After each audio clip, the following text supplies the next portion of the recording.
Hi, I'm Randy Brown, your YRA-Year athlete instructor. Today's lesson, hitting off a tee, is lead hand tee work. You know, it's real important that you put tee work into your workouts because the ball's not moving. It really allows you to focus and concentrate on your mechanics. In today's lesson, in the lead hand tee work, I'm really isolating my lead hand and really focusing on the hand path of my lead hand. So there's 10 key points. Number 1, have a game plan. Don't swing to swing. Number 2, get in your hitting stance. You're going to bend, you're going to lean, you're going to lift. Number 3, you're going to take your top hand off and you're going to put it under your lead hand armpit because you want to keep your lead elbow close. Number 4, you want to stride and load. Number 5, focus on the weight transfer during the swing.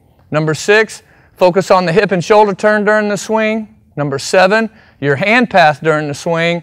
Number 8, your contact points where you set the tee and where you work off from.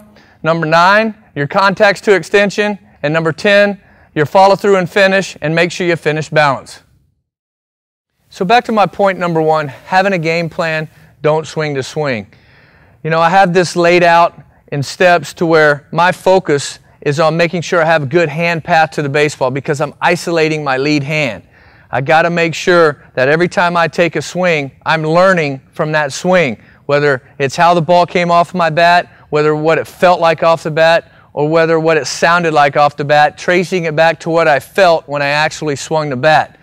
The other key point I want to make when, having a game plan is I want to try to take the barrel of the bat or the sweet spot of the bat to the baseball every time. I have it marked in tape. I like to use a lighter bat when I'm isolating certain movements. Obviously, we're using the lead hand, so I like to use a lighter bat, a little shorter bat for more control. And obviously, the sweet spot on this bat is a lot shorter than the bat that I would originally use in a game. As you can tell, the sweet spot is much bigger on my game bat. So have a game plan, don't swing to swing. Point number 2, get in your stance. Real important you do the same thing every time in the same spot because now you know where the barrel is going to go at any given spot when you make contact. So I'm going to go through my steps to get set. I'm going to set the bat on my shoulder. I'm going to bend. I'm going to lean. I'm going to lift. That's going to establish good balance. It's going to make sure I have good posture when I hit because posture in hitting is very critical. And I have a good bat angle. All right, if I set it on my shoulder and lift up, I have probably approximately 45-degree bat angle in my stance. So I'm in my normal stance.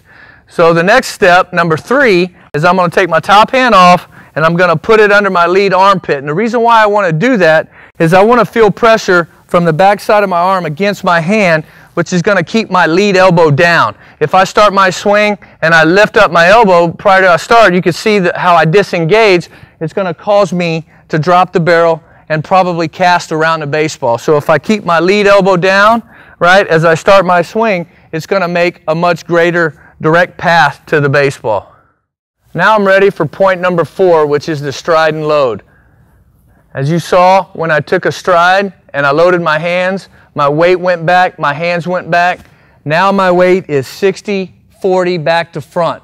When I take a stride, I definitely want to make sure I stride and land softly on the front foot.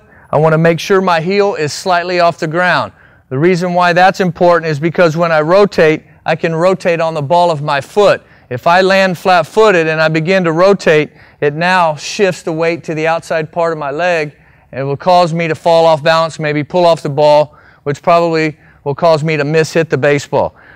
So when my weight is back, my knees are inside my feet, my chest, my torso is inside my knees. I don't want to be rocked back like this. I want to make sure my chest is over my knees and everything stays within inside my knees. So as I stride and load, I got the knob pointed towards the catcher. The barrel of the bat is at a 45-degree angle. That's going to allow me to have the shortest, most direct path to the baseball.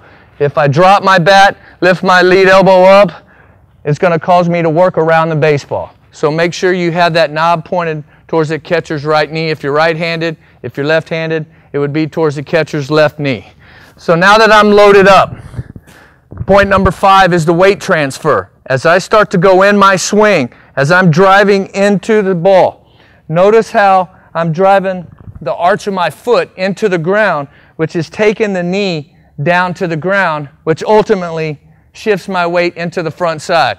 If I lock up my front leg when I rotate, all my weight's going to stay back. So I need to have my front knee slightly flexed to allow the weight to transfer into my swing. That's where I'm creating the power. The pitcher creates the power with his velocity, but the power that I create is from the back side. And so as I drive in, I begin to rotate, which brings me to point number 6, the hip and shoulder turn. As I'm driving and transferring the weight, notice how my hips and shoulders begin to rotate together. My front shoulder needs to stay with my front hip, and my back shoulder needs to stay with my back hip.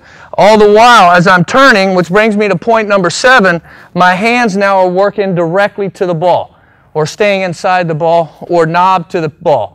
All three of those mean the same thing. This is my hand path to the baseball. Again, I don't want to work around the baseball.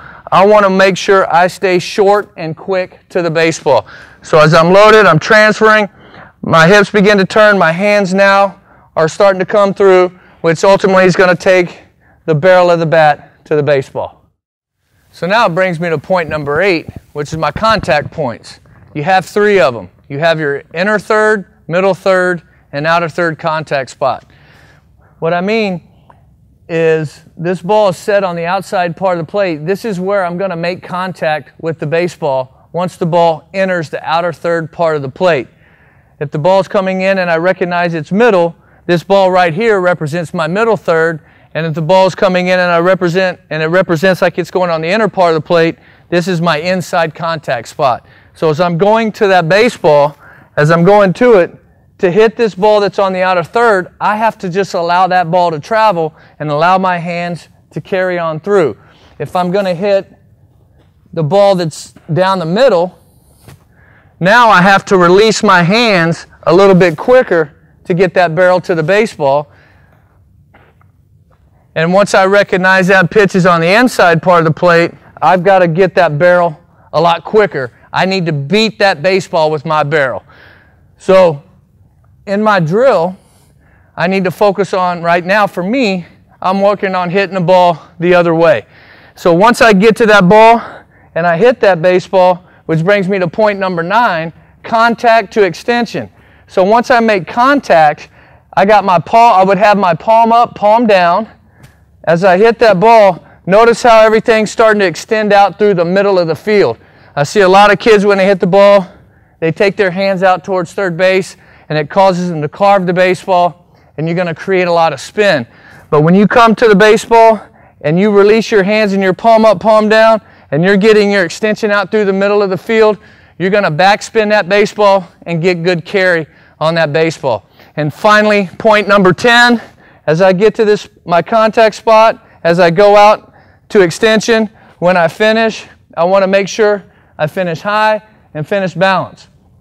The reason why I want to finish high is because it's going to keep me on plane. If I finish and I start to come over the baseball where my right shoulder now is higher than my left, I will always come over the baseball. Plus, this keeps me staying in my good hitting posture. So now I'm going to give you a couple examples at each spot. First one is the ball that's on the outer third of the plate.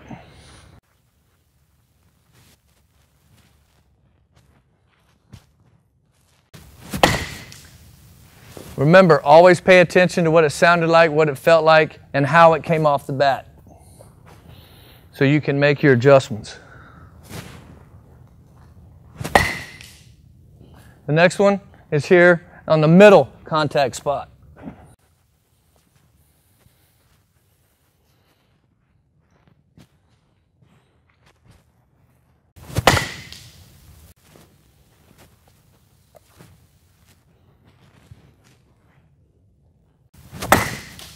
And finally, ball on the inside part of the plate. It's going to do one right here. It's got to get the bat head out quicker.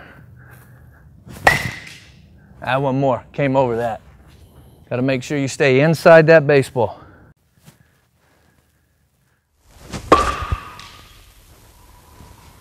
So remember these 10 points. Number 1, have a game plan. Don't swing to swing. Number 2, getting your hitting stance, you're going to bend, you're going to lean, you're going to lift. Number 3, you're going to take your top hand off and you're going to put it under your lead hand armpit. Number 4, you want to stride and load. Number 5, focus on the weight transfer during the swing. Number 6, focus on the hip and shoulder turn during the swing. Number 7, your hand path during the swing. Number 8, your contact points where you set the tee and where you work off from. Number 9, your contacts to extension. And number 10, your follow through and finish, and make sure you finish balance.